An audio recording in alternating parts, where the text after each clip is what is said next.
주식 투자하시면서 말 못할 고민이나 걱정 있는 분들 많으시죠?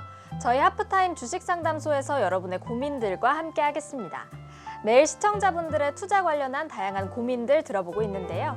오늘은 현대중공업과의 합병 이슈가 있었던 종목이죠. 대우조선해양 관련 고민 함께 보시겠습니다.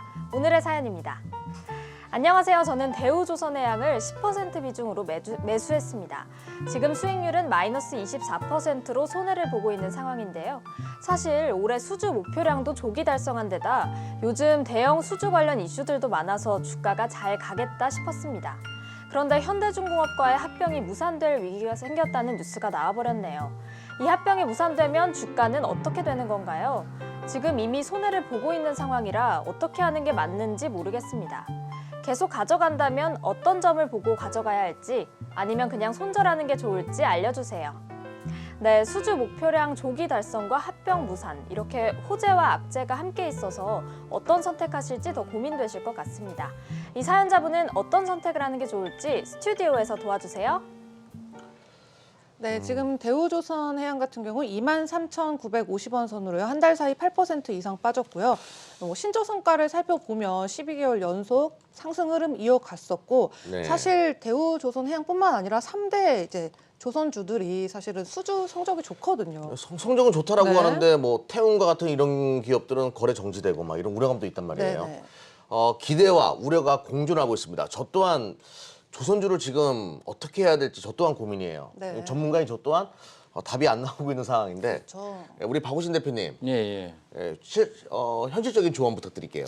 일단은 사실은 그런 것 같아요. 우리가 올 하반기 때 보면 전반적으로 시장 수급, 그러니까 섹터 플레이가 계속 하반기 때 돌아갔던 이유가 수급이 부족해서거든요. 그러니까는 시장의 이슈라든지 모멘텀을 받지 못하는 sek터는 철저하게 좀 외면이 됐던 게 올해 하반기였다면 지금 대우조선해양도 사실은 보면 상반기 때 좋았죠. 5월 달까지는 주가가 굉장히 좋았고 그리고 6월 달에도 다시 한번 상승하는 흐름이 있었지만 정확하게 이제 하반기 들어가면서 7월 달부터 계속적으로 하락을 하고요.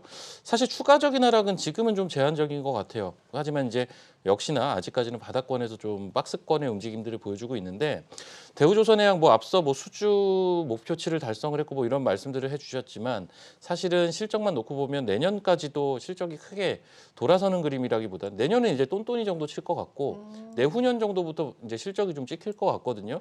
그러한 관점에서는 아직까지는 조금 더 시간이 남지 않았나. 그러니까는 조선주를 버려두기보다는 조선주가 본격적으로 올라가기 위해서는 아직은 조금 더 여유가 있다. 지금은 다른 쪽에 더 우선순위가 있는 것 같아요. 그래서 수급이 좀 붙지 않는 게 아닌가라는 판단이 들고요. 말씀드린 대로 가격에 대한 추가적인 하락은 확실히 좀 제한적인 것 같습니다. 23,000원대에서 바닥권은 좀 잡아주면서 다중바닥의 형태를 유지를 해주고 있기 때문에 일단은 이 종목 조금 긴 호흡을 볼 수 있으시다면 28,9천원대까지는 저는 반등이 가능할 것 같거든요. 물론 시간은 좀 걸릴 것 같아요.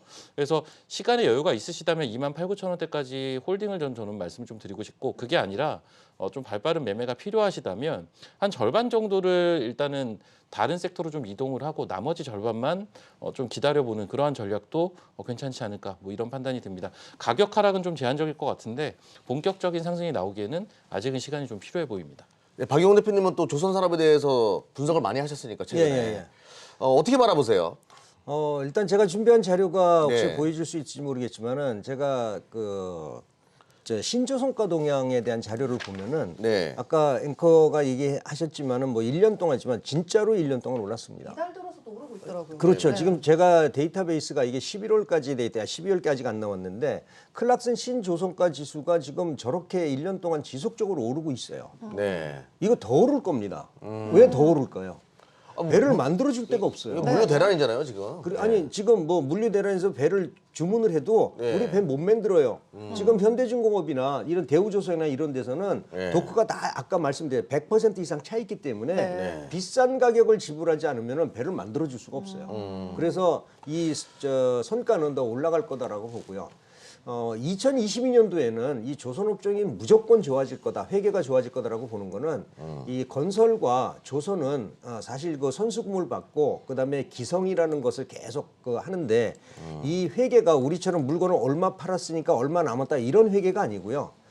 이거 수주를 받아가지고서 1차 분에서 30% 우리가 받았으니까 30% 마진을 적정을 하고 그다음에 기간별로 이렇게 수익을 차익을 하고 마지막에 가서 정산 회계를 합니다. 정말로 이게 돈이 남았는지 안 남았는지 마지막에 정산 회계를 하는데 정산 회계는 2년 후에나 해요. 네네. 그러니까는 2022년도, 2023년도에는 수주를 이렇게 많이 받았기 때문에 이게 정산 회계가 하기 이전까지는 일반 선수금회계로 시작을 해가지고서 그 실적이 안 좋아질 수가 없습니다. 이건 회계상에 이건 나와 있는 거거든요. 그럼 지금 안 가는 거는 아무래도 지금 안 가는 피카오 거는 때문일까요? 저는 최근 들어서 그 철판 가격 얘기를 했었잖아요. 네네. 그리고 나서 철판 가격이 하락하면서 좀 반등을 해주고 있는데 지금 안 가고 있는 거는 그 동안에 이런 얘기를 해도 될까 모르겠네요.